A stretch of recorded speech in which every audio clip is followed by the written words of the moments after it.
ଆଜି ମୁଁ ତୁମକୁ ଏମିତି ଗୋଟେ କାହାଣୀ କହିବି ଯାହାକୁ ତୁମେ ଶେଷ ପର୍ଯ୍ୟନ୍ତ ଶୁଣିଲେ ତୁମର ଚିନ୍ତାଧାରା, ତୁମର ଜୀବନ ସବୁକିଛି ବଦଳିଯିବ।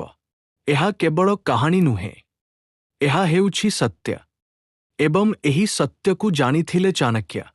ତେଣୁ ଭିଡିଓଟିକୁ ଶେଷ ପର୍ଯ୍ୟନ୍ତ ଦେଖନ୍ତୁ, କାରଣ ଶେଷରେ ମୁଁ ଏମିତି ଗୋଟେ କଥା କହିବି ଯାହା ତୁମର ଜୀବନକୁ ସମ୍ପୂର୍ଣ୍ଣ ବଦଳାଇ ଦେବ। ଏକ ସମୟର କଥା, ଏକ ଛୋଟ ଗାଁରେ ରାଘବ ନାମର ଜଣେ ଯୁବକ ରହୁଥିଲା। ତାର ସ୍ୱପ୍ନ ବଡ଼ ଥିଲା, କିନ୍ତୁ ସେ ସବୁବେଳେ ଅସଫଳ ହେଉଥିଲା। ପ୍ରତିଦିନ ସେ ଭାବୁଥିଲା, ମୋ ସହିତ ଏମିତି କାହିଁକି ହେଉଛି? ତାର ସାଙ୍ଗମାନେ ସଫଳ ହେଉଥିଲେ, କିନ୍ତୁ ସେ ଦିନକୁ ଦିନ ଭିତରୁ ଭାଙ୍ଗି ଯାଉଥିଲା। ଏକ ଦିନ ବହୁତ ଦୁଃଖିତ ହୋଇ ସେ ଗାଁ ଛାଡ଼ି ଜଙ୍ଗଲ ଦିଗରେ ଚାଲିଗଲା। ସେଠାରେ ସେ ଜଣେ ବୃଦ୍ଧ ଜ୍ଞାନୀଙ୍କୁ ଦେଖିଲା। ରାଘବ ଗଲା ଓ କହିଲା, ମୋ ଜୀବନ ସମ୍ପୂର୍ଣ୍ଣ ଭାଙ୍ଗି ଯାଇଛି, ମୋତେ ରାସ୍ତା ଦେଖାନ୍ତୁ। ବୃଦ୍ଧ ଶାନ୍ତ ହସି କହିଲେ, ତୁମେ ନିଜକୁ ଜିତିନାହଁ, ସେଥିପାଇଁ ଦୁନିଆକୁ ହାରୁଛ। ରାଘବ ଆଶ୍ଚର୍ଯ୍ୟ ହୋଇ ପଚାରିଲା, ମୁଁ ନିଜକୁ କେମିତି ଜିତିବି?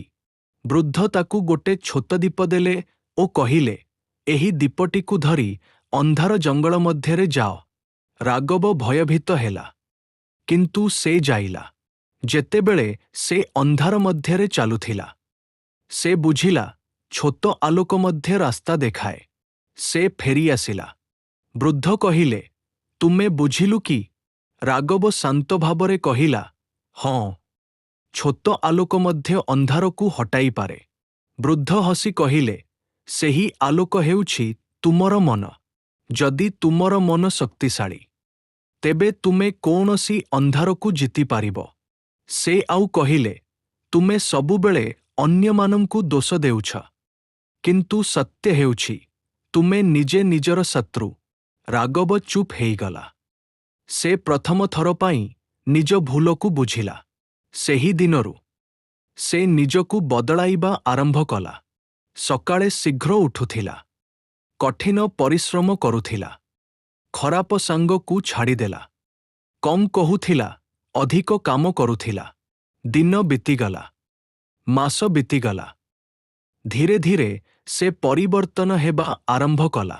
ଏକ ସମୟରେ ଯେଉଁ ଲୋକ ନିଜକୁ ଅସଫଳ ଭାବୁଥିଲା, ସେ ଏବେ ଗାଁର ସବୁଠୁ ସଫଳ ଲୋକ ହୋଇଗଲା।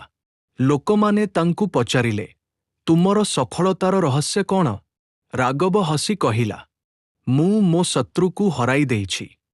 ଲୋକମାନେ ଆଶ୍ଚର୍ଯ୍ୟ ହେଲେ, କେଉଁ ଶତ୍ରୁ? ରାଘବ ଶାନ୍ତ ଭାବରେ କହିଲା, ମୋ ଭିତରେ ଥିବା ଦୁର୍ବଳ ମନକୁ।